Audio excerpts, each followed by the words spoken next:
ঢেকিয়াজুলি আৰক্ষী থানা এলেকাৰ ডাঙ্গাবস্তিত আজি সন্ধিয়া অনুমানিক 7:15 সংঘটিত হয় ভয়ংকৰ পথ দুৰ্ঘটনা। উক্ত পথ দুৰ্ঘটনাত গুৰুতৰভাৱে আঘাতপ্ৰাপ্ত হয় এগৰাকী লোক। উল্লেখ্য যে ঢেকিয়াজুলিৰ দিশৰ পৰা তেজপুৰ অভিমুখে গৈ থকা চাৰিচকীয়া বাহন এখনে ডাঙ্গাবস্তিত নিয়ন্ত্ৰণ হেৰুৱাই 15 নং ৰাষ্ট্ৰীয় ঘাইপথত এগৰাকী পথচাৰীক প্ৰচণ্ড জোৰেৰে খুন্দা মাৰে। ফলত গুৰুতৰভাৱে আঘাতপ্ৰাপ্ত হয় লোকজন।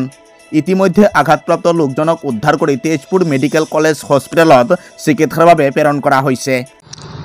এই সন্ধিয়া প্ৰায় 7:15 মানত ডাঙ্গাবস্তিৰ লোকেল ল'ৰা ইন্দ্ৰজিৎ কুৰ্মী সি ৰাস্তাৰ লেফ্ট চাইডৰ পৰা ৰাইট চাইড পাৰ হওঁতে ঢেকিয়াজুলিৰ পৰা তেজপুৰ অভিমুখে এখন চেণ্ট্ৰ' ৰঙা কালাৰৰ গাড়ী একদম ফ্ৰণ্টতে খুন্দা মৰাৰ ফলত মানুহটো প্ৰায় 5-6 ফুটমান ওপৰত উৰি গৈ তাৰ ফ্ৰণ্ট গ্লাছতে পৰি গাড়ীৰ আগফালে পকাত পৰাৰ পিছত ভালেখিনি জখম হৈছে।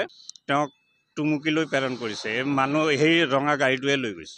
মানে এইফালৰ পৰা গাড়ী আহি আছিলে, তাৰপিছত এক্সিডেণ্ট হ'ল। উঠাই মানে মই লাগাৰ পিছত মই ইয়াৰ পৰা মানে তাত বহাইছোঁ। হাতত দুখ পাইছে, মাথাত চুট পাইছে, ভৰিত চুট পাইছে। মই ইমানটোৱে জানো। টুমুকিত গৈছে লৈ, সেইটো গাড়ী লৈ গৈছে উঠাই।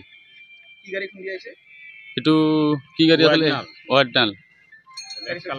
হয়, সেইটো মানুহজনী লৈ গৈছে।